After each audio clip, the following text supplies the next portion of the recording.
حکم مانا اور دوسرا حکم میرا پاؤں تلے رون دیا، کیا یہ اطاعت شمار ہوگی؟ اطاعت اللہ کی اطاعت وہی ہے جو کہ ہمہ تن ہمہ وجوہ، اس کے تمام احکام کی اطاعت۔ اس لیے کہ اگر میں تجزیہ کر کے بھی بتا دوں، آپ نے اللہ کے کچھ حکم مان لیے، کچھ نہیں مانے، تجزیہ کیجئے۔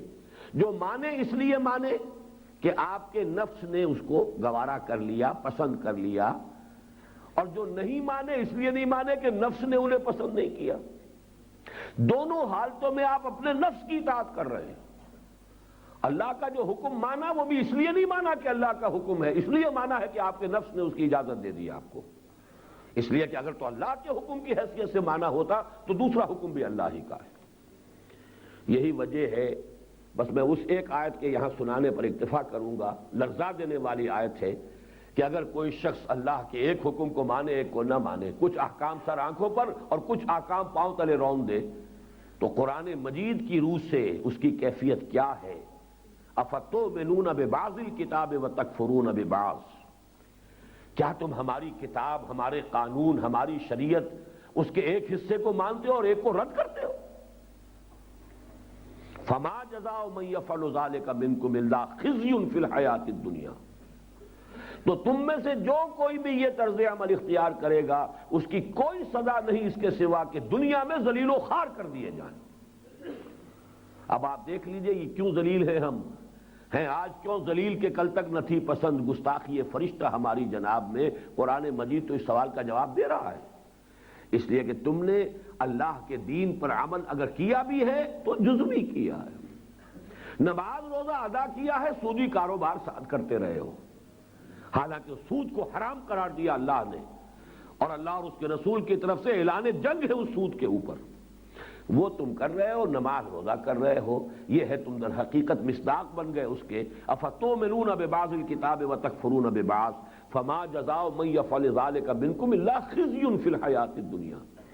اس کی نمبر ایک سزا کیا ہے جو دنیا میں مل جائے گی؟ دنیا میں ذلیل و رسوا کر دیے جاؤ گے۔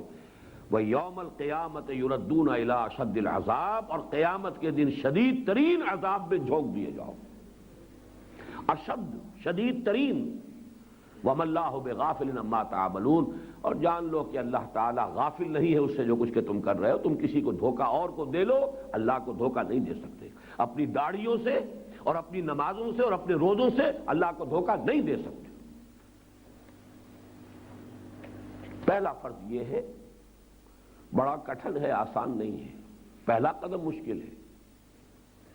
اس لیے تو علامہ اقبال کہتے ہیں نا، چمی گویم مسلمانم بے لرزم، میں جب کہتا ہوں میں مسلمان ہوں تو میں تو کانپتا ہوں، مجھ پر لرزہ طاری ہوتا ہے کہ دانم مشکلات لا الہ، اس لیے کہ مجھے معلوم ہے لا الہ الا اللہ کہہ دینا آسان ہے، اس پر پورا اترنا بہت مشکل ہے۔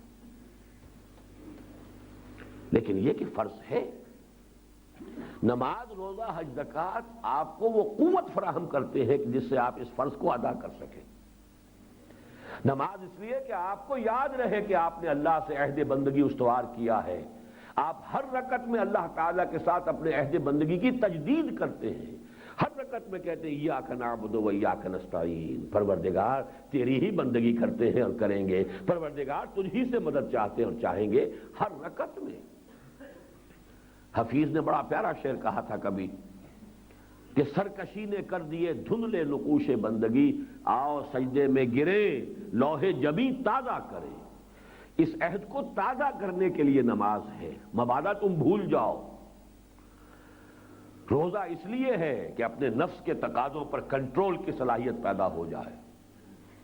روزے کے دوران حلال چیزیں نہیں کھا رہے تاکہ 11 مہینے کے لیے یہ طاقت پیدا ہو جائے کہ حرام سے تو بچ سکو۔ یہ مشق کرائی جا رہی ہے۔ کتب علیکم الصیام کما کتب علی الذین من قبلکم لعلکم تتقون، یہ ایکسرسائزز ہیں، یہ ایسے ہی ہیں جیسے کہ ملٹری کو ہر وقت آپ رکھتے ہیں آن دی موو، پیریڈز ہو رہی ہیں۔ آپ سوچئے کہ ان 47.5 برسوں میں جو پاکستان کو بنے ہوئے ہو گئے ہیں، کتنے دن جنگ ہوئی ہے، گنتی کے چند دن، لیکن مسلسل جو خرچ ہو رہا ہے، مسلسل جو آپ کے بجٹ میں سے میکسیمم جو ہے اس پر لگ رہا ہے، مسلسل موومنٹ ہو رہی ہے، آج یہ ریجمنٹ ادھر سے ادھر جا رہی ہے، ادھر سے ادھر جا رہی ہے، اب یہ سمر ایکسرسائزز ہیں، اب یہ ونٹر ایکسرسائز کاہے کے لیے؟ تو کیپ دیم الرٹ، تاکہ اچانک کو وقت آئے تو مقابلہ کر سکو۔ اسی لیے یہ عبادات، نماز، روزہ، حج اور زکوٰۃ، یہ تو آپ کو وہ قوت دینے کے لیے ہے، آپ کو چوکس رکھنے کے لیے ہے کہ آپ بندگی رب کا حق ادا کر سکیں۔ تفصیل میں جانے کا موقع نہیں ہے، یہ 3 فرائض جو میں آپ کے سامنے بیان کر رہا ہوں، اس پر بھی میری ایک کتاب مطالبات دین 3 تقریروں پر مشتمل ہے، جن میں سے پہلی تقریر کا خلاصہ یہ ہے جو میں نے آپ کے سامنے رکھ دیا۔ یہ پہلا فرض ہے ہر مسلمان کا، جب اس نے کہا رضیت باللہ ربا وبمحمد رسولا وبالاسلام دینا، میں راضی ہوں، میں نے تسلیم کر لیا اللہ کو کہ وہ میرا رب ہے، مالک ہے، میں راضی ہوں، میں نے مان لیا محمد اللہ کے رسول ہے، اور میں راضی ہوں، میں نے قبول کر لیا اسلام کو کہ وہ میرا دین ہے۔ اگر یہ ہے تو لازم ہے کہ اب بندگی کرو، اطیعوا اللہ واطیعوا الرسول وان تولیتم فانما علی رسولنا البلاغ المبین۔ تم اللہ کی اطاعت کرو، رسول کی اطاعت کرو، اور اگر تم روگردانی کرو گے تو دفع ہو جاؤ، ہمارے رسول پر سوائے صاف پہنچا دینے کی اور کوئی ذمہ داری نہیں۔ اگلا فرض کیا ہے؟ میں پھر عرض کروں گا، میں کیا کروں؟ آپ جنت خریدنا چاہتے ہیں، اس کے لیے بہت بڑی قیمت دینی ہوگی۔ چھوٹی سے چھوٹی دنیاوی کامیابیوں کے لیے کتنی محنتیں کرتے ہیں۔ ابد الآباد کی زندگی، ابھی آپ نے خطبہ سنا حضور کا، وَإِنَّهَا لَجَنَّةٌ أَبَدًا، ابدی جنت کے خریدار، اور کوئی مشقت نہ ہو، کوئی مشکل نہ ہو، کوئی محنت نہ ہو، کوئی اثار نہ کرنا پڑے، کوئی قربانی نہ دینی پڑے، کوئی نقصان نہ جھیلنا پڑے، تن آسانیاں چاہیں اور آبرو بھی، وہ قوم آج ڈوبے گی گر کل نہ ڈوبی، اور ڈوبے ہوئے ہیں۔ جو حال ہے آج 1 ارب سے زیادہ مسلمانوں کا دنیا میں ذلت کا نشان، آج دنیا میں مسلمان ذلت کا نشان، ضربت علیہم الذلۃ والمسکنۃ وباؤوا بغضب من اللہ۔ آج یہ یہود کی شان تو نہیں ہے، وہ تو بہت ٹاپ پر ہے اس وقت، امریکہ جیسی سول سپریم پاور کے سر پر سوار ہے، پوری دنیا کا مالیاتی نظام ان کے ہاتھوں میں ہے، شکنجے میں ہے، ورلڈ بینک ہو، IMF ہو، تو وہ کہاں؟ آج تو ہم ہیں۔ اللہ تعالیٰ کا قانون، جس قانون کے تحت ان پر وہ کیفیت ہوئی تھی، آج اس قانون کی زد میں ہم آ گئے۔ وَلَن تَجِدَ لِسُنَّتِ اللَّهِ تَبْدِيلًا وَلَن تَجِدَ لِسُنَّتِ اللَّهِ تَحْوِيلًا۔ یہ اللہ کی سنت اور قانون میں کوئی فرق نہیں ہوتا، آپ اس کی زد میں آئیں گے، آپ پکڑ گرفت میں آ جائیں گے۔ بہرحال اس سے آگے چلیے، دوسرا فرض کیا ہے؟ دوسرا فرض اسی پیغام کے پیغام بر مبلغ بن کر کھڑا ہو جانا ہے۔ ابھی اس کا پس منظر آپ کے سامنے بیان کیا جا چکا۔ اگرچہ جب تک نبوت جاری تھی اس وقت تک بھی تبلیغ صرف نبی نہیں کرتے تھے، یہ کہیں مغالطہ نہ ہو جائے آپ کو۔ حضور نے تبلیغ کی ہے حضرت ابوبکر کو، اور پھر امت کے چوٹی کے 6 افراد کو کون کھینچ کر لایا ہے؟ ابوبکر لایا ہے رضی اللہ تعالی عنہ۔